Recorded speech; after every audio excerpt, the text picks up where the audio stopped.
Sarah Paine might attempt to argue that the United States did not fully possess the attitude of a great power, and in some respects, she could be correct, but only if one distinguishes between the nation as a whole and its military-industrial complex. While the military-industrial apparatus operated with an aggressive interventionist mindset, expanding and modernizing with an increasing focus on technological and procurement-based superiority, the broader American public remained largely isolationist, disengaged from direct military service, and hesitant about prolonged wars. This divergence became especially clear during and after the Vietnam War.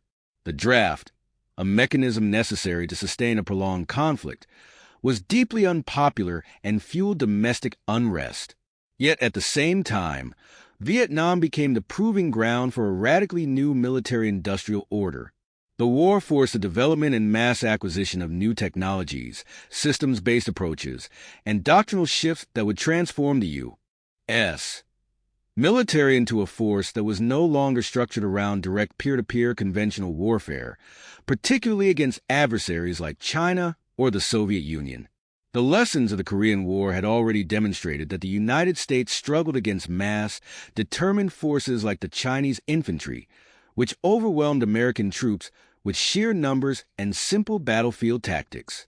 Vietnam reinforced the notion that direct conventional confrontation with such adversaries was an untenable strategy.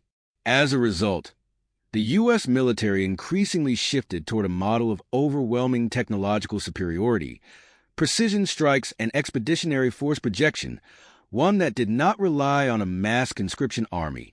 From the end of Vietnam to the close of the war in Afghanistan, the military became more expensive, more professionalized, and significantly smaller in terms of the percentage of the population that served. The conscription model was abandoned in favor of an all-volunteer force, further widening the gap between the military-industrial complex and the average American citizen.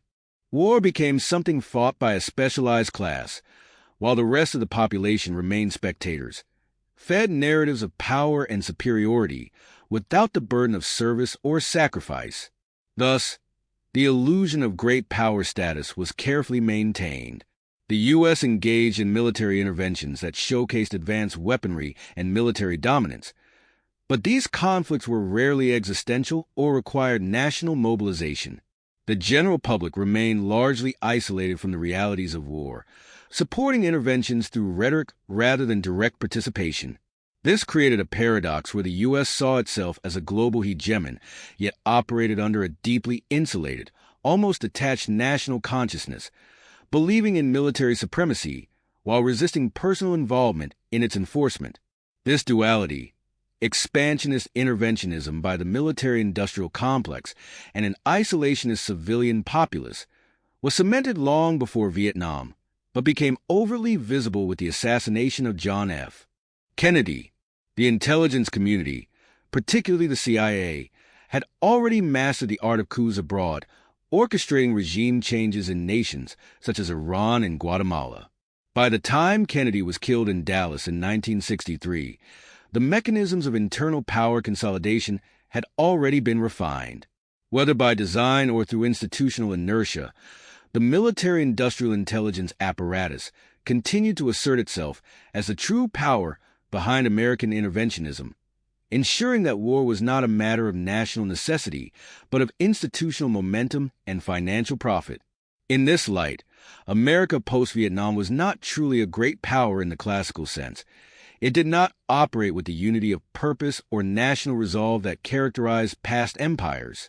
Instead, it functioned as a system of perpetual military engagement sustained by a small professional force and a civilian population kept distant from the realities of its operations. The ruse of interventionist greatness persisted, but only as a product to be sold, ensuring that those who truly held power, the military-industrial elite, remained firmly in control.